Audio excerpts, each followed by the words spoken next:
또 한 주일이 시작되었네요. 오늘 월요일인데 여러분들 주말 잘 쉬셨죠? 오늘 만드는 영상은 우리 이제 구독자 선생님이 질문을 하셨어요. 처음서부터 칠하는 거를 이 속도를 빠르게 하지 말고 그냥 정상적으로 한 번만 보여줬으면 좋겠다. 뭐 이렇게 말씀을 하셔가지고 제가 영상을 좀 만들어 봤는데 물론 제가 뭐 댓글 다시는 거 다 들려드리면 좋겠지만은 그냥 그래도 요즘은 댓글이 많지 않으니까 제가 가급적이면 들어드리는데 그래도 뭐 랜덤이죠. 제가 계획한 게 있으니까 제가 저렇게 칠을 할 때는 바탕에 모델링 페이스트가 칠해져 있기 때문에 저 팔레트를 따로 써야 돼요. 그리고 제가 쓰는 어떤 붓들은 이 좋은 것들, 이렇게 뭐 쪽제비 털이나 단비 털은 따로 써야 되는데 지금 칠을 하면 안 돼요. 이 작업을 할 때는 이런 붓들이 필요 없다고. 이게 마모가 빨리 되기 때문에 이거는 뭐 인물화를 할 때나 이럴 때 쓰고 있습니다. 이런 것들은 이제 세필을 이렇게 꽂을 수 있는, 아까 그것도 마찬가지로 도자기로 만든 건데 이렇게 구멍을 뚫어 가지고 바닥에 놓고 이렇게 쓰는 거예요. 그러니까 지금 드로잉 같은 경우에는 저렇게 이제 먹선으로 하는데요. 이 먹도 뭐 이 분위기 감성을 위해서 살살 갈아서 쓸 때도 있지만 뭐 지금 현재는 이 위에 또 두 번째 모델링 페이스트가 또 올라가기 때문에 굳이 저 선들은 다 가려질 거거든요. 하지만 뭐 아주 나쁜 먹만 아니라면은 그냥 일반 플라스틱 병에 들어서 파는 거 있죠, 화방에서. 그거를 쓰셔도 무방해요. 그리고 이 먹이 좀 진해야지 나중에 이 위에 덧칠을 했을 때 그게 밑에 슬쩍슬쩍 스며 나오거든요. 그렇기 때문에 그런 걸 염두에 두고 지금 현재는 정밀 묘사 하듯이 할 필요는 없어요. 왜냐면은 저걸 다 덮어버릴 거니까. 그래서 가급적이면은 선이 좀 보이게 하기 위해서 좀 명쾌한 선을 쓰고 있는 거예요. 지금 이제 제가 잡는 구도는 보광동에 삼거리에 있는 집인데 저게 원래 슈퍼예요. 정면에서 보면 슈퍼인데 뒷면에서 보면 저런 형태의 약간 언덕 바지에다가 지은 집이에요. 그게 이제 오랜 세월 빈티지가 되어가지고 이제 뭐 주민들이 떠나고 이러다 보니까 저렇게 방치되어 있는 건데, 저는 저렇게 방치되고 뭐 어떤 쓰레기화 돼가고 이런 거에 관심이 많기 때문에 일단 저거를 드로잉 해가지고 구도를 잡을 예정이에요. 구도는 뭐 아시다시피 정 가운데다가 놓고 시작을 하는 걸 제가 굉장히 좋아해요. 예전서부터 그런 걸 좋아했는데 그런 식으로 이제 꾸며 나갈 거고. 잠시만요, 목이 잠겨서 물 좀 먹고 하겠습니다. 이 구도를 이제 밑그림을 그릴 때 가장 제가 중요하게 생각하는 거는 약간 이게 이제 언덕바지이기 때문에 퍼스펙티브가 좀 다르게 나와야 되거든요. 그래서 소실점도 좀 위치가 좀 달라질 거고 그걸 염두에 두고 하는데 뭐 실제적으로 똑같이 그리지는 않아요. 좀 약간 좀 과장되게 어떤 데 표현할 때는 표현하고, 그 다음에 컬러도 저게 이제 가운데 합판들을 쭉 낡은 합판들을 쌓아놨는데 저거는 좀 밝게 뽑을 예정이에요. 왜냐면은 전체적으로 이 구도가 어두운 구도이기 때문에 역광이거든요, 전부 다. 그걸 염두에 두고 이제 드로잉을 하고 있는 중이에요. 그리고 뭐 또 궁금하실까봐 말씀드리는데, 원래 저 캔버스 바닥은 모델링 페이스트를 써서 백칠을 한 다음에 드롭백을 한 다음에 계속 말린 거예요. 좀 약간 두텁게 칠한 거죠. 물론 백 나이프로 써가지고 일단 바른 거예요. 일단 초벌이 마른 다음에는 이제 담채를 이용해 가지고 이렇게 밑에 보이게끔 슬쩍슬쩍 수채화 물감을 입히고 있는 과정이에요. 저 과정을 할 때는 물론 이제 이 털을 아주 좋은 털붓을 쓸 필요는 없죠. 저거는 이제 화홍에서 나온 붓인데 다이소에 가니까 3,000원에 팔더라고요. 그러니까 저런 붓을 이용해서 그림을 그려야지 그 아까 그 보여드린 뭐 쪽제비털이나 단비털 이런 걸 쓰면은 저 요철이 있으니까 바닥이 거칠 거 아니에요. 그러니까 저게 막 우들두들 해가지고 마모가 상당히 빠르게 진행된다고. 그렇기 때문에 절대로 그렇게 뭐 하나에 3만 원짜리 뭐 이런 붓을 쓸 필요는 없습니다. 캔버스 바닥은 이제 중성, 아크릴도 쓸 수 있고 유화도 쓸 수 있는 바닥인데 우리가 흔히 말씀하시는 아사천 바닥이에요. 저는 이 처음부터 이 밑에 베이스 바닥을 굉장히 중요시하는 사람이거든요. 그다음에 이거는 이제 골덴사에서 나온 라이트 모델링 페이스트예요. 이게 자꾸 불어로 그 버릇이 돼가지고 모델링 파스테 뭐 이렇게 자꾸 뭐 얘기했다가 어떤 회원 선생님이 지적을 해주시더라고. 모델링 페이스트다 이렇게 지적을 해주셨는데 아무튼 여러분들이 영어를 쓰시니까 뭐 흔하게 쓰는 그런 말로 대신하겠습니다.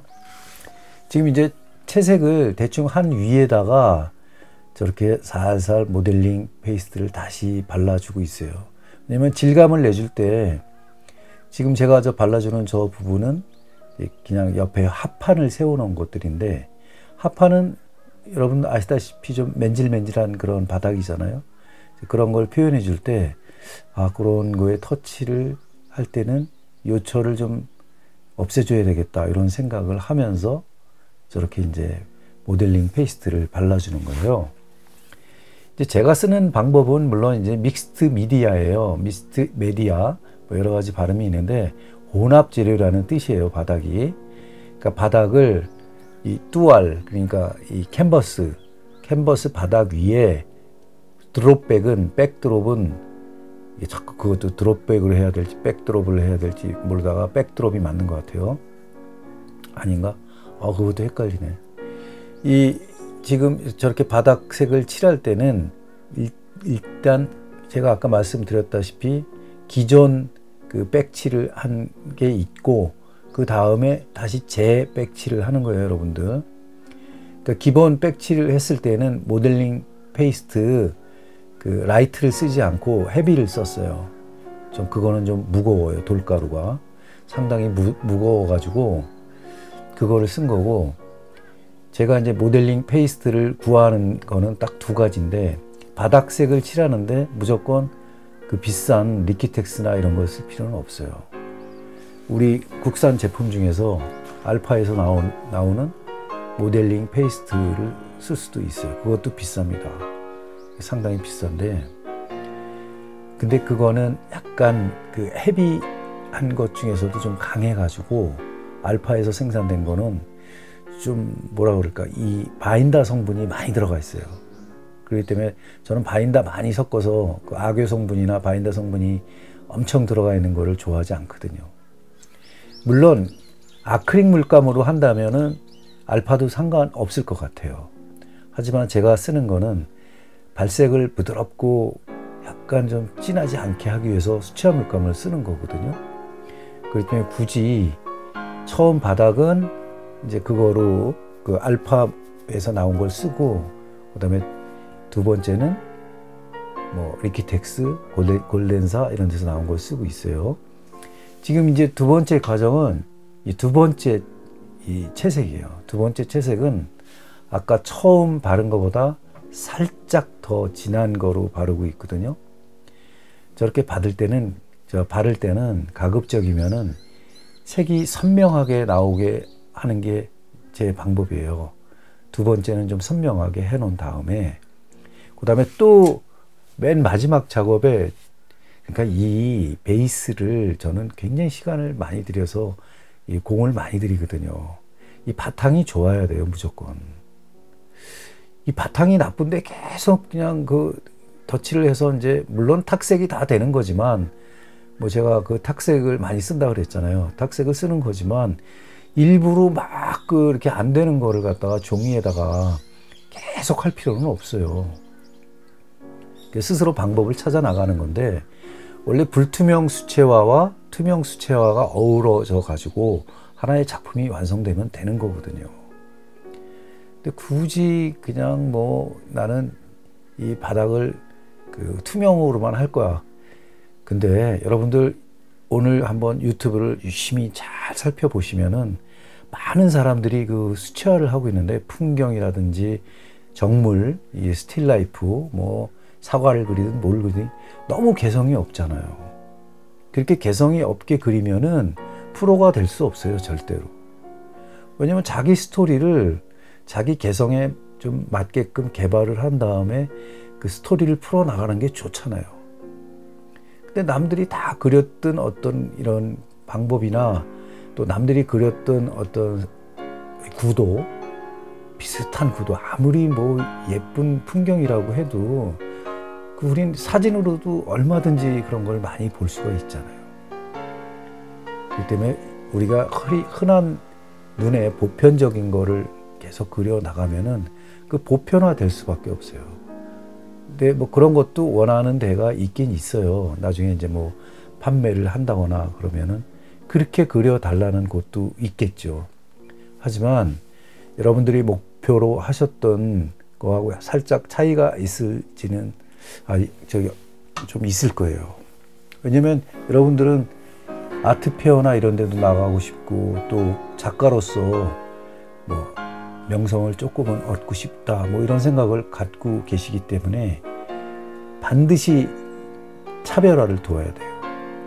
그러니까 풍경화를 그리더라도 풍경화가 자기만의 독특한 세계가 있어야 된다고요. 그거를 어떻게 할 것인가는 이 영상을 보고 계신 선생님들께서도 이거를 그대로 사용하셔도 되지만 이건 제가 쓰고 있는 방법이잖아요. 그러니까 저보다 더 잘하려면은 해도 돼요. 근데 저보다 만약에 못하잖아요. 그러면은 추종자가 되는 거잖아요. 그거 진짜 이거는 할 수 없는 그거 뭐 진실이기 때문에 그걸 할 수 없어요. 그렇기 때문에 개발을 하셔가지고 좋은 소재, 자기만의 어떤 독특한 소재를 찾아내셔야 되는 거고, 또 하나는 이 보통 그냥 흔한 그런 풍경화 이런 거에서 빨리 벗어나셔야 돼요. 지금 제가 오늘 말씀드린 거는 물론 그렇게 해가지고 그런 작품들이 이 나쁜 게 아니다, 나쁘다, 좋다 이렇게 얘기하는 게 아니에요. 저는 그렇게 이분법적인 그런 그 논리는 별로 안 좋아하기 때문에 그것도 굉장히 그 분야에서 독특하고 이 최고의 작가가 될 수도 있어요. 인물화도 마찬가지예요. 인물화도 아무리 잘 그려도 그 인물화 볼 때는 좋은데 걸어놓을 때는 참 그렇거든요. 또 더군다나 우리나라는요, 옛날에 풍습이 있어요. 그 남의 얼굴, 남의 그 사진, 그 다음에 어떤 그 인물화를 집안에 드리는 걸 좋아하지 않는다고. 그 자기 집안에 자기 사진 걸어놓기도 바빠 죽겠는데 아무리 멋있어도 그것도 한때잖아요. 뭐 브루마일이라느냐 뭐라 그러지, 그 유명한 그 배우라든가 뭐 그런 건 젊었을 때 잠깐 아기 때 MZ세대 그 되기도 전에 그 10대 그 어떤 팬들이 그 뭐 유명 가수나 뭐 이런 걸 방 안에다 걸어놓고 이런 게 유행이고 또 그럴 수는 있지만, 이 커가면서 자기 가족이 생기고 아이들 생기고 하는 그런 집안에는 보통에서는 인물화를 잘 안 걸어요. 꼭 집에 남이 있는 것 같아서, 마치 밥 먹는데 누가 쳐다보는 것 같아서 그런 게 있기 때문에 이 잘 안 팔린다고, 그런 걸 아무리 잘 그려도. 그리고 회장님이 됐어, 만약에 돈을 많이 벌었어. 그랬을 때는 그것도 화사들을 시켜가지고 또 초상화를 그려요. 그래갖고 회사에도 걸어놓고 회의실에도 걸어놓고 그러는데 나중에 돌아가시면은요 다 창고로 다 들어갑니다. 우리나라는 좀 그런 편이에요. 왜냐면 그렇게 그런 그림은 이렇게 별로 선호하지 않아요. 왜냐면 지금 그런 건 보라고 있는 거기 때문에. 뭐 역대 대통령들을 초상화를 쭉 그렇게 걸은 어떤 기념관이라든가 이런 데선 필요할지 몰라도, 뭐 인물화 그러면은 우리 영정사진도 마찬가지잖아요. 조선시대 영정사진들 뭐 제사 지낼 때나 그 뭐 펴놓고 저거 하지 어떻게 매일 집에다가 걸어놓고 있을 수는 없잖아요. 보통 사당 같은 데 걸어 놓잖아요. 그래서 그런 데에 대한 이것도 일종의 약간은 편견이지만 미술관에 있을 법한 그림들을 계속 그렇게 선호하다 보면은 거기에 그 세계에 들어가야 된다고. 그 전문 그 초상화가가 돼가지고 정부하고 일을 하든가 뭐 그게 그럴 수밖에 없잖아요. 족적은 남길 수 있어요. 아, 당대의 최고의 인물화가였다 이렇게 남길 수는 있는데 이렇게 편하게 자기 인생을 즐기면서 어떻게 많은 것을 만색을 써보고 그렇게 하기에는 굉장히 너무 섹터가 좁아요. 하지만 근데 풍경화라든가 이런 건 좀 달라요. 풍경화, 뭐 스틸라이프, 정물화 뭐 이런 것들은 우리가 흔히 보아온 우리의 일상이기 때문에 뭐 이렇게 아 저거는 좀 받아들이는 게 좀 자연스러워요. 특히 우리 집안이나 모든 우리나라 집안에서는 풍수상 어떻게 정물화라든가 그다음에 뭐 꽃그림, 그다음에 랜드스케이프 이런 거는 그냥 굉장히 후하거든요. 그 대부분의 집들은 다 풍경화 아니면은 꽃그림 뭐 이런 것들을 많이 선호하죠. 그렇기 때문에 우습게 보이기도 하는 거예요. 만약에 작가가 돼서 매번 꽃그림만 그린다 그러면 저 사람은 맨날 꽃 그려가지고 너무 팔려고 그러는 거 아니야? 이렇게 또 오해를 받을 수가 있어요. 근데 그런 거 신경 쓰면은요 그림 못 그려요. 그냥 그리고 싶은 거 그리세요. 그리고 잘 그린다 못 그린다 뭐라고 하는 사람은 그 수억 명 중 그 인구 중에서 한 사람의 의견일 뿐이에요. 그거에 상처 입을 필요도 없고 뭐 또 더군다나 뭐 요새 그 여러 가지 추상이라든가 잘 팔리는 그 이 모노크롬 그 작가들을 선호하잖아요. 근데 그런데 또 평론가들이 편중을 해가지고 아니면 화상들도 편중을 해가지고 아 그게 좋다 이렇게 자꾸 얘기를 하는데 그것도 그들만의 리그의 어떤 이야기지 뭐 자기의 삶하고는 크게 영향이 없어요. 여러분들은. 그렇기 때문에 그런 것조차도 과감하게 수용하면서 내 세계를 그냥 이렇게 쭉 가시는 게 좋아요. 뭐 또 아침부터 제가 뭔 말을 하는지 죄송해요. 아무튼 저는 그런 생각을 가지고 있어요. 좀 폭넓게 받아들이고 그다음에 자기가 받아들이기 싫은 거는 그냥 받아들이지 마세요. 누가 나를 만약에 뭐라 그랬어. 근데 그걸 마음에 계속 담아두면은 그 자기가 병이 된다고. 하지만 그런 거는 아주 굳이 안 맞는 이치에도 안 맞는 이야기를 막 저렇게 얘기를 하고 이 나쁜 사람들이 얘기한 걸 마음에 담아두지 말고 그냥 반사를 시키세요. 안 받아들이면 그 말한 사람이 다 가져가야 돼요. 그 사람만 괴롭지 뭐. 그 사람만 나쁜 놈이 되는 거니까 뭐 굳이 그런 거에 신경 쓸 필요는 없어요. 그러니까 자기가 하고 싶은 대로 하시되 그래도 기본적인 소양, 기본적으로 좋은 마음을 가지고 이 세상을 살아나가는 거는 맞는 이야기겠죠. 그거는 이 화가도 소통을 해야 되니까 더불어서 살아나가야 되니까 제가 요즘 또 꼰대 같은 얘기 하기 전에 다시 이제 그 원위치로 돌아가겠습니다. 지금 이렇게 모델링 페이스트를 이제 발라가지고 저렇게 채색을 한 다음에 처음에는 저게 예쁘다 좋다 이런 느낌이 안 들어요. 굉장히 세고 저게 아직은 좀 약간 좀 그렇지 않아? 이런 생각을 갖게 돼요. 그리는 사람 본인조차도. 근데 최대 한도로 저 바닥색을 내줘야 돼요. 저 바닥을 계속 다져줘야만 나중에 완성을 시켰을 때 이게 깊이감이 쫙 묻어나는 거예요. 지금 제가 저 완성을 시키기 위해서 저 과정을 몇 번 정도 해주냐면 10번 정도를 해줘요. 여러분들은 상상도 못 하실 거예요. 제가 얼마나 많은 그 덧칠을 하고 다시 지우고 반복을 하는지. 그게 이제 제가 잡아나가는 컨셉인데 2017년에 전시했던 어피어링 시리즈 그거는 뭐냐면 나타나다 라는 뜻인데 결국은 없는 상태에서 계속 나타나는 거거든요. 그렇기 때문에 저 바닥은 나만 알고 있는 진실이에요. 그래서 그 바닥을 충분히 깔아준 다음에 어떻게 생각하면 세월을 먹여주는 거죠. 먹여준 다음에 천천히 또 덮고 사고하고 천천히 다시 또 묘사하고 이런 과정을 10번 정도는 거친다고요. 그래서 처음서부터 제가 아까 먹선으로 뭘 잡아 나가잖아요. 그 기초 기틀을 잘 잡아놔야 된다고.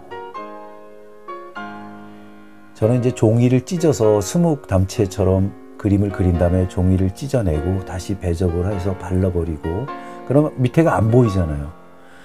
근데 다시 또 그 선을 좀 강하게 쓴 그 부분이 슬쩍슬쩍 보이면 그 부분을 찢어내면 또 밑에 형태가 보이거든요. 그런 작업을 수없이 해왔어요. 그 한지 작업을. 그래서 그런 게 어릴 적서부터 그 방법이 이런 게 이제 제 스타일에 고착화가 된 게 굉장히 많아요. 일종의 버릇이에요. 안 좋은 버릇도 생긴 거고 좋은 버릇도 생긴 거예요, 말하자면은. 근데 그게 나한테 계속 맞춰져 왔던 거지 다른 세인들이나 다른 어떤 그 작가들이나 이런 사람들하고 맞춰진 게 아니에요. 근데 그런 게 반드시 필요하거든요, 또 작가들은. 그러니까 여러분들이 뭐 작가가 되기를 꿈꾸신다면은 좀 처음서부터 자기 어떤 고집은 좀 있어야 돼요. 천천히 만들어 나가는 고집이든 어떻게 처음서부터 센스 있게 가는 고집이든 그건 여러분들 자유예요. 하지만 결과물이라는 거, 만약에 나중에 사인을 했어, 자기가. 그래갖고 이게 내 곁을 떠나게 됐어. 했을 때까지는 최선 다하셔야 돼요, 진짜. 지금 이제 이런 와중에 거의 이제 밑채색은 다 됐어요. 저 채색을 저런 식으로 다시 모델링 페이스트를 이용해 가지고 붓으로 넓게 펴주고 있어요. 그럼 밑에 그림이 가려지잖아요. 근데 가려져도 돼요. 저렇게 좀 가려져야 나중에 또 채색을 약간 투명 채색을 하게 되면은 밑에 색은 슬쩍슬쩍 남아 있으면서 또 위에 색이 또 깊이감을 더해주는 다른 색이 들어가기 때문에 저런 식으로 발라주는 거예요. 저렇게 바르는 방법은요, 여러 가지가 있어요, 진짜. 제가 시연할 수 있는 방법만 수십 가지예요. 물을 발라서 할 수도 있고, 그 다음에 지금 저렇게 라이트를 쓸 수도 있지만, 헤비를 써가지고 메디움을 좀 섞어가면서 하는 방법도 있고, 그거는 하기 나름이에요. 근데 지금은 저런 식으로 이렇게 슬쩍슬쩍 하면은 지금 약간 겨울 풍경을 제가 그려내려고 하거든요. 지금 저 때가 뭐 어차피 제가 11월에 가서 스케치를 하고 뭐 그랬던 거기 때문에 약간 좀 그런 느낌을 내기 위해서 머릿속에 좀 약간 염두를 두는 거예요. 그래서 좀 이렇게 강하게 그 바닥을 더 입혀 나가고 있는 중이거든요. 지금 이제 이렇게 제가 이 모델링 페이스트를 다시 또 바르고 덧바르고 이럴 때 여러분들은 화이트를 써가지고 바를 수도 있어요. 근데 화이트가 이 수채화물감 화이트를 저렇게 바르려면 엄청나게 돈이 많이 들어요. 비싸잖아요. 튜브 몇 개를 짜야 되는데 10개 이상은 짜야 된다고. 그리고 요새 수채화물감 누가 튜브를 그렇게 큰 거를 씁니까? 다 그 손가락만한 거 쓰지. 그래서 그게 불가능한 거예요. 근데 저기다 아크릴을 쓰겠다? 그거 저는 반대예요. 알료를 쓰세요, 차라리. 화이트 알료를 이 까파롤, 그러니까 독일 풀이나 메디움도 그 바인더 중에서 수채화용으로 나오는 메디움이 있어요. 그거를 섞어가지고 아니면은 살짝 그 악효물을 섞는다든가 해가지고 그 화이트 분말하고 막 그 섞어가지고 10개 채색을 해도 돼요. 저는 그거는 많이 하거든요, 저도. 그러니까 반드시 모델링 페이스트 이 돌가루를 쓰시라는 게 아니에요. 저는 벽화를 전공했기 때문에 이 모델링 페이스트를 거의 많이 쓰지만 여러분들은 그럴 필요가 없어요.